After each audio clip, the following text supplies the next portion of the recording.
कौन सी कंट्रीज का वोकेशनल या स्किल बेस्ड अप्रोच भारत के लिए मॉडल बन सकता है? आप उसमें अगर बात करेंगे तो हम सबसे पहले बात करेंगे जर्मनी की, कि जर्मनी का जो प्रोसेस है वहां पर ये है 2 days स्टडी 3 days वर्किंग, कि स्टूडेंट किसी का डिपेंडेंट नहीं है, नर्सिंग स्किल्स भी वो सीख रहा है, वो ट्रेनिंग भी सीख कर रहा है अपनी, और वो अर्निंग भी कर रहा है पार्ट टाइम।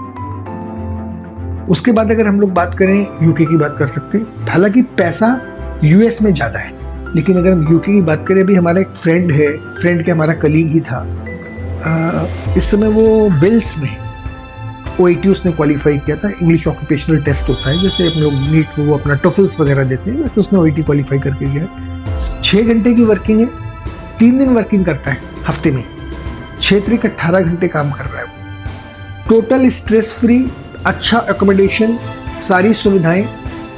तो ये चीज़ें हमको अडॉप्ट करनी पड़ेंगी उन कंट्रीज से। क्यों? उसका एक बहुत बड़ा रीज़न है, हमारे यहाँ पे नर्सेज का काम खाली नर्सिंग केयर प्रोवाइड कराना नहीं है, उनके ऊपर बहुत सारा बॉस लोड रहता है। आपने हॉस्पिटल में देखा होगा, नर्सेज चीखते चिल्लाती आपको मिल जाती है, यहाँ कैसे बैठे हो, उधर जाओ, इधर बैठो।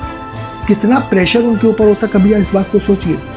उनको डॉक्टर को रिपोर्ट करनी है, अटेंडेंट्स को रिपोर्ट करनी है, पेशेंट को देखना है, सीनियर को रिपोर्ट करनी है, और अटेंडेंट का मिलने वाला कोई डॉक्टर आ गया उसको भी रिपोर्ट करनी है, प्लस क्राउड मैनेजमेंट करना है, अपनी सारी रिपोर्टिंग एनेक्डोटल रिकॉर्ड्स तैयार करने, सब कुछ करना है। तो यार तो वो भी इंसान, जो गाइडलाइन कहती है वो कहती है 6 घंटे नर्सेस को काम करना चाहिए, उसके बाद उनको रिलैक्स चाहिए।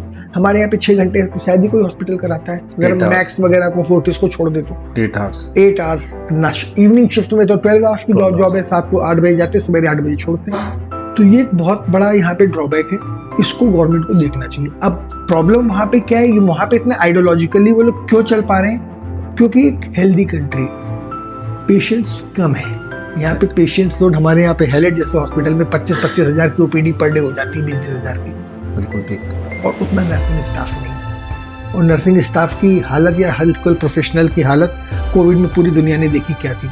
तभी हर एक कंट्री भागी कि नहीं, हमको हेल्थ केयर सेक्टर पे बहुत एक बड़ा इन्वेस्टमेंट करके उसको मजबूत करना है।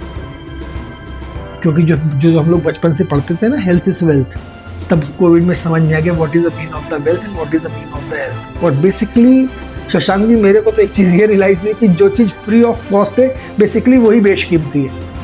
बिल्कुल सही। जो हम ऑक्सीजन ले रहे हैं इसका कोई बिल नहीं आ रहा है, लेकिन कोविड के टाइम पे सोचिए, उस ऑक्सीजन के एक सिलेंडर के लिए लोग झोलों में पैसा लेके खड़े थे, बैग भर के, मेरे को मिल गया और नहीं मिल रहा। बिल्कुल सही। तो इसलिए जो भी हमारे पास, मेरा ये मानना है, जो नेचुरल रिसोर्सेज है उनको अच्छे से यूज़ करिए, वेस्ट मत करो।